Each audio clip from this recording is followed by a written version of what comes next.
Hey everybody, I want to thank you for tuning in to Real Ridge Farms here today. Right now we're down at the barn. I'm going to take you guys around and kind of show you how I water my cows, the things that I use, the pump that I use, the ideas that I have. I'll explain that a little bit. So I'm planning to get that black water line that you can bury, that a lot of people use for their houses, and I would run that along the livestock fence behind me all the way up through the pasture to where I can just put little fittings on there, and then I can run just a regular garden hose off of that and then into their water trough, so that I can switch where their water troughs are throughout the year so that it's not getting so muddy in one spot. Yeah, obviously mud's never a good thing on the farm, but it's inevitable, so there's that. Let me take you around. I've had a lot of problems with this pump here. There's not a whole lot I really know how to do with it. I have to prime it all the time, and if I leave it plugged in, it will burn up the module that's on the back of the pump. For some reason, I have no idea why. It is the $150 one from Harbor Freight. If you guys have better options for that, just let me know. I would really appreciate that. If you have better ideas to run that water line behind me, that would be great. The biggest thing is I just don't want to have all these hoses on the ground. I don't want to have to worry about mowing on them, driving over them, any of that stuff. So let me walk you around. I'll walk you over to the well pump here and show you what we're working with. So right here, this is where I wired my well pump into. I have this little on-off switch right here, and then that wire just runs down, goes through the ground, and right there to the well. But so what we do is we just kick it on, and we come on over.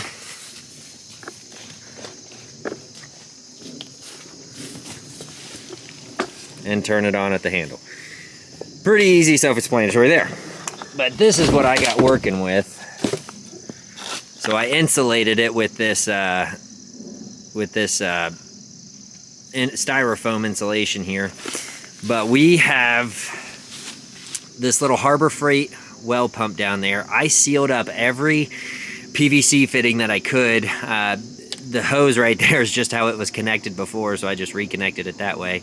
I replaced this pump last year, and it's been working fine as long as I unplug it, and I have to prime it every once in a while, which is why the cover's off of it right now. But the way you prime it, there's just a little screw right there. I'll definitely have to do it again sometime soon, and I will make sure I show you guys. I didn't show you guys this time, but that's all right. We'll just toss our piece of insulation back on there. So there's a piece of tin right there that goes on top of it. And then we just have this hose run along here all the way down to the cows, to their water right there. So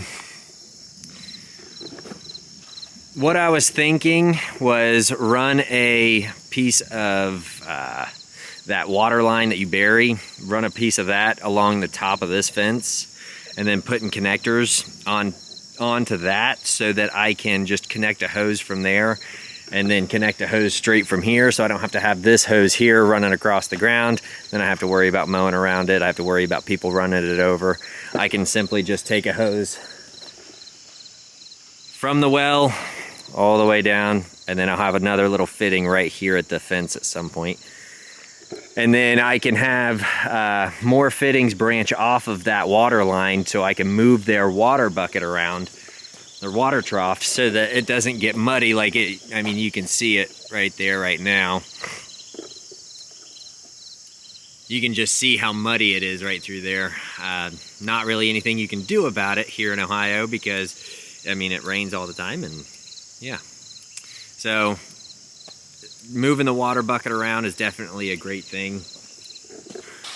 So we're down at the cows. You can just see how muddy it is all through here.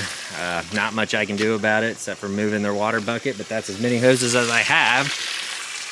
And that's as far as they reach, so that's what we got working with.